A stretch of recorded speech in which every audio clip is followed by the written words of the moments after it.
3 lighthouse keepers vanished from a remote Scottish island in 1900, leaving an unfinished logbook and an untouched coat behind, and over a century later, no one has ever found their bodies or a definitive answer. On the 15th of December, 1900, the steamship Archdor passed close by the Flannan Isles, a tiny cluster of rocky,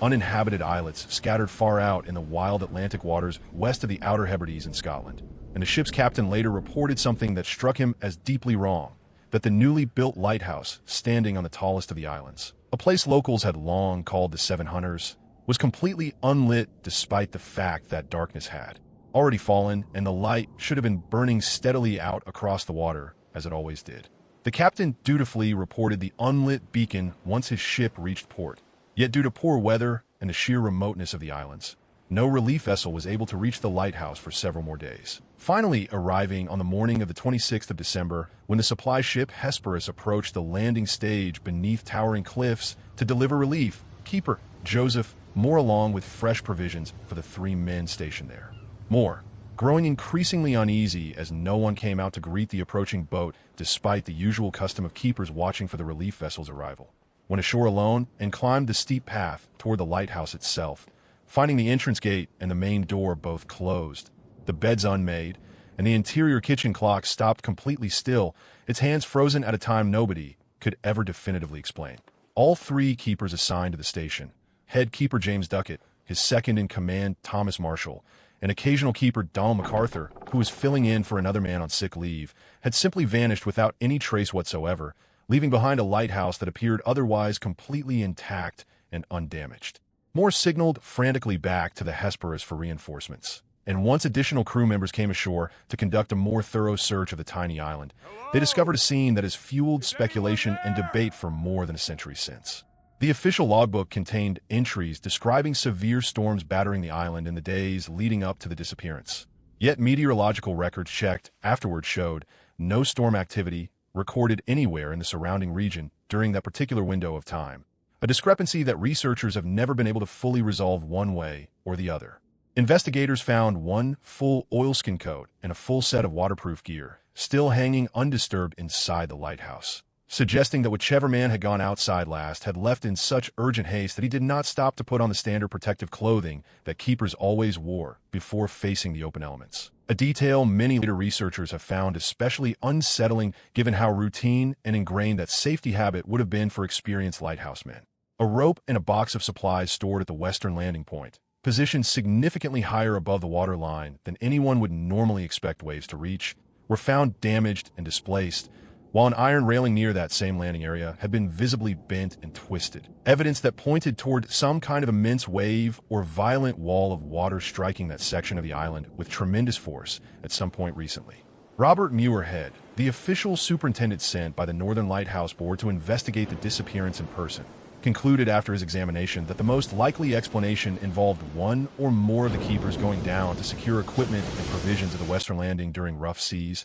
only to be struck and swept away entirely by an unusually large and unexpected wave, with a second keeper then rushing out afterward to help his colleague and getting caught by the very same fate, and the third man following in a desperate but ultimately fatal attempt to save them both. Muirhead's theory remains the most widely accepted explanation among professional maritime historians today, largely because it accounts cleanly for the missing men, the displaced heavy equipment, and the complete absence of any bodies, since a violent Atlantic wave sweeping men directly off exposed rocks into deep surrounding water would leave behind almost no physical trace for searchers to ever recover. Critics of this straightforward explanation point out that experienced lighthouse keepers, intimately familiar with the deadly dangers of Atlantic swells crashing against isolated rocky islands, would have known better than to expose all 3 men to that kind of risk simultaneously, since standard lighthouse protocol of the era specifically required that at least 1 keeper always remain safely inside the tower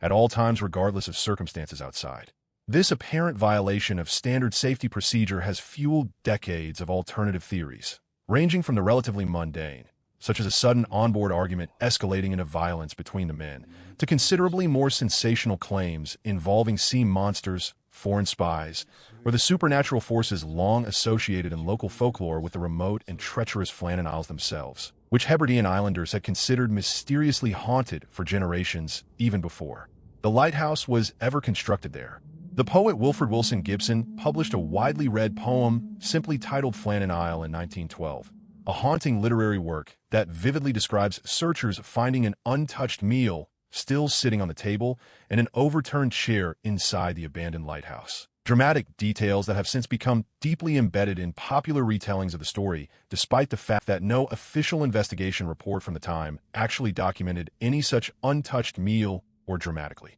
overturned furniture whatsoever. This gap between documented historical fact and popular legend has only widened further over the following century, as numerous films, television programs, and fictionalized dramatizations have continued borrowing and even expanding upon Gibson's entirely invented embellishments, frequently presenting them to modern audiences as though they were verified, established fact, rather than creative poetic license taken more than a decade after the actual events occurred. Modern meteorologists and maritime historians revisiting the case in more recent decades have suggested that a phenomenon now specifically known as a rogue wave, an unusually massive and unpredictable wave capable of forming without any obvious accompanying storm system, could fully explain both the mysterious lack of officially recorded storm activity in that window and the violent physical damage clearly documented at the western landing stage. Some researchers have also proposed that unusually severe weather might have struck with such sudden ferocity and speed that it simply never made its way